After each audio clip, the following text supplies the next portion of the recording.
Exercise 13.1 question number 7 हमारे पास an equilateral triangle is circumscribed about the circle. हमने इससे पहले क्वेश्चन नंबर 6 कर लिया, वहाँ पर हमने एक इक्विलेटरल ट्राइंगल को इंस्क्राइब किया था सर्कल के अंदर। क्लियर। अब यहाँ पर हमने इक्विलेटरल ट्राइंगल को बनाना है सर्कल से बाहर। Find the altitude if the radius, यहाँ पर भी हमारे पास r equals to 2 units, r equals to 5 units और r इक्वल्स टू 10 यूनिट्स। सब के लिए मेथड्स हमारे पास सेम रहेगा। तो अब यहाँ पर हम r इक्वल्स टू 2 यूनिट्स के लिए इस क्वेश्चन को सॉल्व कर लेते हैं। तो यूनिट्स मतलब हम अपनी मर्ज़ी का कोई भी यूनिट ले सकते हैं। तो यहाँ पर हम इस तरह कर लेते हैं कि r इक्वल्स टू हम 2 सेंटीमीटर ले लेते हैं। तो हम कंपास को 2 सेंटीमीटर खोल लेते हैं। 2 सेंटीमीटर कंपास हमने खोल लिया। अब आपने क्या करना है, अब आपने एक सर्कल ड्रा करना है।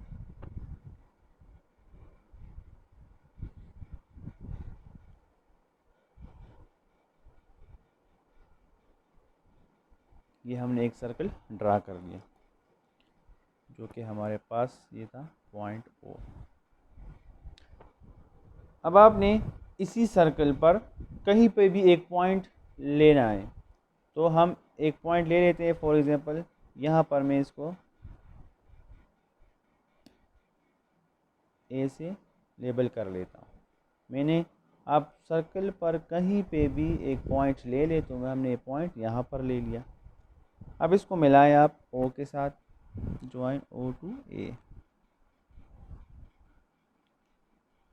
ये हमारे पास सेंटर हो गया।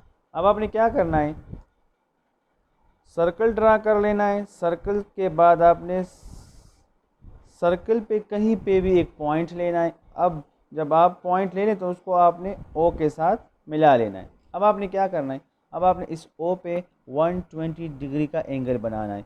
तो इसके लिए आप कंपास को अंदाजे के मुताबिक खोल लें, छोटा सा खोलें क्योंकि हमारे पास सर्कल छोटा है। तो हम यहाँ पर ओ पे रख के एक आर्क यहाँ से कर लेते हैं, जो हमारे पास इस तरह हम पहले क्वेश्चनों में कर चुके हैं।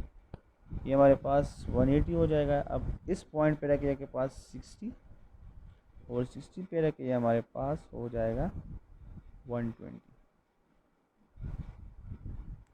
अब आप क्या करें, आपके पास ये 120 बन गया है। अब आप इसको मिलाए जो सर्कल को टच कर रहा हो, बिल्कुल इस 120 से एक लाइन पास करें जो इस सर्कल को एक पॉइंट पे टच करे। तो ये हमारे पास 120 और ये हमारे पास हो जाएगा वो लाइन जो 120 से पास हो ओ को टच कर रहा। अब जिस तरह हमने यहाँ पर सेंट्रल एंगल पर 120 डिग्री बनाया, अब हम इस लाइन से एक और 120 डिग्री ड्रा कर लेते हैं। आप मेजरमेंट को वही कांस्टेंट रहे, कंपास को ना खोलें ना बंद करें। तो यहाँ पे रख के आप एक और लगाएं, जो हो जाएगा 60 पे रख के ये हो जाएगा 120। मतलब हमने यहाँ पर दो 120 डिग्रीज के एंगल बनाने। एक हमने ओ ए पे रख के 180 पे हमने 60 पे हमने 120, उस लाइन को हमने ज्वाइन कर लिया। इस तरह ज्वाइन कर लिया कुछ के सर्कल को टच करें। फिर उसी पॉइंट से हमने एक और आर्क लगा लिया, इसको बढ़ा दिया। उसी पॉइंट पे हमने एक और 120 डिग्री बना लिया। तो 120 डिग्री हमारे पास जिस पॉइंट से पास हो रहा है, इसको हम कर लेते हैं, मिला लेते हैं।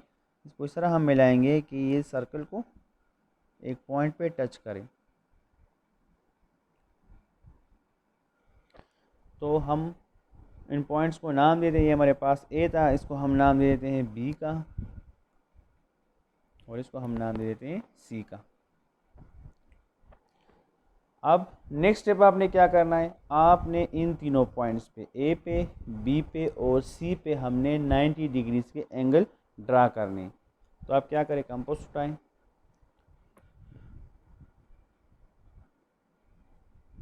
और 90 डिग्री का एंगल ड्रा करें। तो ये 180 हो जाएगा। अब यहाँ पे रख के ये हो जाएगा 60 और 60 पे रख के आपके पास ये हो जाएगा 120 और एक आर्क 60 पे लगाएं और एक आर्क आप 120 पे लगाएं, मतलब 90 डिग्री एंगल हमने यहाँ पर बनाना है और हमने 60 और 120 से ही हेल्प लेनी है।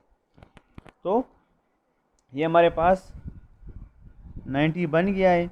बिल्कुल इस 90 के सामने आपने रूलर को रख के यहाँ सर्कल पे आपने जो पॉइंट लिया था उस पॉइंट को ये टच कर रहा हो, तो आप क्या करें, इसको मिलाएं, लेकिन इस तरह मिलाएं कि इस पॉइंट ए और 90 से ये लाइन पास हो तो इसको टच कर रहा।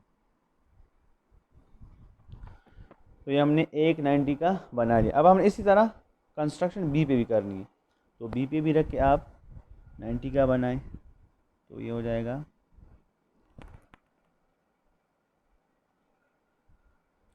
जाएगा हमारे पास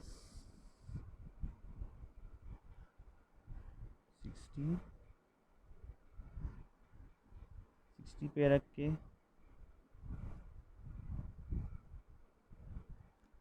120 और ये, और फिर हम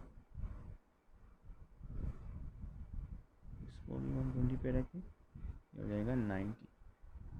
अब इस तरह हमने ए के लिए लाइन ड्रा किया था, अब हमने इस तरह बी के लिए का एक ऐसा लाइन जो 90 से पास हुआ होता इस बी को टच कर रहा हूँ, तो आपने 90 के सामने रखकर एक ऐसा लाइन ड्रा करें जो बी को टच कर रहा।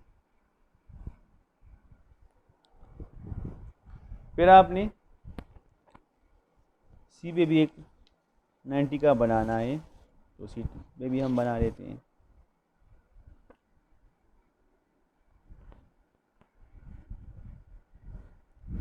ये हो जाएगा, ये 120 हो जाएगा 60 पे रख के और 120 पे रख के एक ऐसा आर्क ड्रा करें, हमारे पास 90 बन जाएगा। और जिस तरह हमने ए बी के लिए किया इस तरह हमने सी के लिए भी इसको करना है, एक ऐसा लाइन जो 90 से पास हुआ हो तो सी को टच करें। तो हमारे पास जो है ट्राइंगल बन गया ये वाला, ये ए बी सी, इसको हम डी नाम देते हैं, इसको हम ई का नाम दे देते हैं और इसको हम एफ का नाम देते हैं।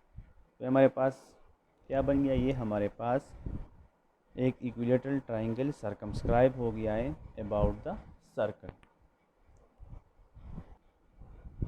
अब आपने इस ट्राइंगल के लिए एल्टीट्यूड फाइंड करना है, तो एल्टीट्यूड फाइंड करने के लिए हम किसी भी एक वर्टेक्स का एल्टीट्यूड ड्रा कर लेते हैं। तो आप डी पे भी रख सकते हैं, ई पे भी रख सकते हैं और एफ पे भी रख सकते हैं। तो आप क्या करें, डी पे रख के कंपास को इतना खोलें जो इस ऑपोजिट लाइन सेगमेंट को 2 पॉइंट्स पे टच कर रहा। तो जब हम इसको ड्रा करेंगे तो ये हमारे पास एक ऐसा आर्क बन गया जो 1-2 पॉइंट्स पे इसको टच कर रहा। अभी जिस पॉइंट पे इसको टच उस पर रख के एक आर्क लगाएं और दूसरे पॉइंट पे रख के एक आर्क लगाएं, इसको मिला लें, तो ये हमारे पास एल्टीट्यूड बन जाएगा। इसको आप इसके साथ मिला लें। आप डॉटेड लाइन से भी ड्रा कर सकते हो।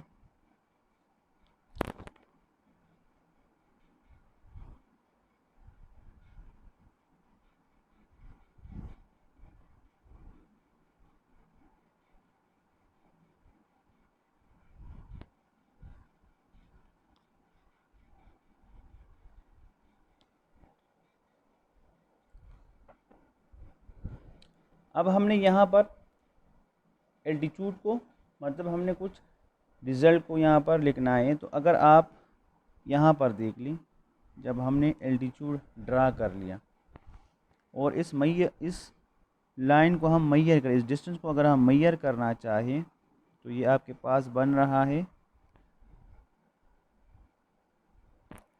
ये आपके पास बन रहा है 6 सेंटीमीटर। अगर आप देख लें, जब हमने एल्टीट्यूड ड्रा कर लिया तो यहाँ से लेकर यहाँ तक ये जो डिस्टेंस है ये हमारे पास 6 सेंटीमीटर है। तो यहाँ से हम ये रिज़ल्ट डिड्यूस करते हैं कि अगर हम सर्कल ड्रा कर लें और कोई भी हमारे पास रेडियस हो तो ट्राइंगल का एल्टीट्यूड को हम यहाँ से एच से डिनोट करते हैं। तो एच हमारे पास बराबर है, ये देखें हमारे पास रेडियस वो 2 यूनिट्स था, मतलब हमने यहाँ पर 2 सेंटीमीटर रेडियस रखा था। तो मतलब हमने यहाँ पर हमारे पास जो एल्टीट्यूड आएगा ट्राइंगल का वो 3, यहाँ पर जब हमने इस डिस्टेंस को मेजर किया तो हमारे पास 6 सेंटीमीटर आ रहा था और रेडियस हमारे पास 2 था। तो यहाँ से हम ये अंदाज़ा लगा सकते हैं कि हम जितना रेडियस रखें